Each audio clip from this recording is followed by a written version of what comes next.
नमस्कार, मैं ब्रजेश कुमार शुक्ला, बाबा जयराम द्विवेदी, स्नातकोत्तर महाविद्यालय बीएड विभाग में बीएड द्वितीय वर्ष के बच्चों के लिए हमारा विषय है समकालीन भारतीय शिक्षा विषय और मुद्दे। इसमें हम लोग डिस्कस करेंगे कि भारत में शुरू में कौन सी शिक्षा की शुरुआत हुई और उस शिक्षण विधियां कैसी थी, इस शिक्षण से हमारे जीवन पर क्या प्रभाव पड़ा। तो पुरातन शिक्षा में सबसे पहली शिक्षा थी हमारी वैदिक कालीन शिक्षा, यानी कि वेद के द्वारा जो शिक्षा दी जाती थी। वैदिक कालीन शिक्षा को हम वैदिक काल के नाम से भी जानते हैं। वैदिक काल में शिक्षा की क्या व्यवस्था थी, वैदिक काल जिसे कहा जाता है, और इस वैदिक काल में शिक्षण का आरंभ कैसे होता था। सबसे पहले वैदिक काल में जो भी शिक्षा दी जाती थी वह वर्ण व्यवस्था के अनुसार थी।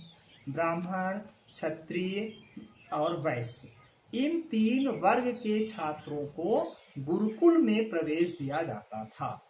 ब्राह्मण छात्रों का गुरुकुल में प्रवेश का उम्र 8 वर्ष था, क्षत्रिय बच्चों का गुरुकुल में प्रवेश का उम्र 10 वर्ष था, और वैश्य छात्रों का गुरुकुल में प्रवेश की उम्र जो थी वो 12 वर्ष थी। गुरुकुल जो होता था वो गांव कस्बों से दूर प्रकृति जन एकांत क्षेत्र में होता था, जहां पे नदी हो, निर्जन वन हो। गुरु वहीं पर एक प्रकृति के साथ रहता था और अपनी एक कुटिया बना के वहां पे निवास करता था। आप उस समय सोचिए कि जो परंपरागत लोग जो शिक्षा ग्रहण करने के इच्छुक होते थे, इस वर्ग के लोग गुरु के पास अपने बच्चों को ले जाते थे। इस प्रकार गुरु के समीप जो बच्चे जाते थे वहां पे एक संस्कार होता था, उसको कहते हैं उपनयन संस्कार। अब हम लोग इस विषय में जानते हैं कि उपनयन संस्कार क्या है, यानी कि उपनयन है क्या चीज। उपनयन संस्कार में बच्चों को अपने घर के जितने भी वस्त्र होते थे उतार दिए जाते थे।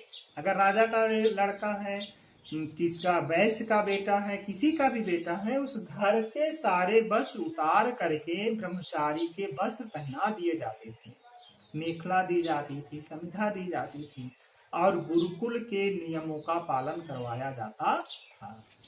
उपनयन संस्कार में सभी वर्ग के बच्चों का जो भी उपनयन संस्कार होता था, गुरु के समीप बच्चे को बैठाया जाता था और गुरु उनसे प्रश्न पूछता था, कस्य ब्रह्मचारी असि, तुम किसके शिष्य हो। तो ब्रह्मचारी उत्तर देता था, भवतः, आपका, यानी कि कस्य ब्रह्मचारी असि, आप किसके शिष्य हो। तो वह छात्र जो पढ़ने आता था वो बताता था कि आपका। उसके बाद गुरुकुल में प्रवेश दिया जाता था। प्रवेश के काफी नियम थे। नियम ये था कि जो घर से वस्त्र थे उसको त्याग करके पूर्ण रूप में ब्रह्मचारी बन जाना, यानी कि बलकल वस्त्र, जिसको ब्रह्मचारी के वस्त्र पहनना, नंगे पांव रहना, गुरु के साथ वहां पर एक यज्ञशाला होती थी, गुरु के सम्मुख छात्र बैठता था। आयु के अनुसार, जैसे हम चर्चा कर रहे थे कि ब्राह्मण छात्र को, यानी कि जो ब्राह्मण थे उनकी उम्र जो थी गुरुकुल में प्रवेश करने की 8 वर्ष थी। ब्राह्मण के बच्चे को 8 वर्ष में प्रवेश दिया जाता था और क्षत्रिय के बच्चों को वही प्रवेश 10 वर्ष की आयु में दी जाती थी और वैश्य के बच्चों को वही जो थी वो 12 वर्ष में प्रवेश दिया जाता था। अब ब्राह्मण के बच्चे, क्षत्रिय के बच्चे, वैश्य के बच्चे और अन्य कास्ट को शिक्षा नहीं दी जाती थी। गुरुकुल में जो उनका अपना प्रकृति जन गुरु जो था, वह सिर्फ अपने आप आश्रम बना के रहना, प्रकृति के साथ रहना, निस्वार्थ सेवा करना, छात्रों से कोई स्वार्थ नहीं होता था। और हम शिक्षण विधियों में देखेंगे कि चाहे बौद्ध हो चाहे इस्लाम हो, कि वहां पे छात्रों से कुछ न कुछ लिया दिया जाता था। लेकिन वैदिक कालीन शिक्षा पूर्ण रूपेण आध्यात्मिक शिक्षा होने के साथ साथ निस्वार्थ शिक्षा भी हम कह सकते हैं, निस्वार्थ शिक्षा दी जाती थी। छात्रों को गुरु जो था वो आत्मविभोर होकर के अपने द्वारा अर्जित ज्ञान, जितने भी ज्ञान गुरु के पास होते थे, शिष्यों को देने का वो प्रयास करते थे। अब जब बच्चों का प्रवेश आश्रम में हो जाता था, गुरुकुल में हो जाता था, तो गुरुकुल में गुरुकुल की दिनचर्या क्या थी, गुरुकुल में दिनचर्या के साथ साथ गुरु के साथ कैसे कार्य करना पड़ता था। अब गुरुकुल की दिनचर्या के साथ जब जितने भी बच्चे आश्रम में पढ़ते थे सभी गुरु के साथ रहते थे।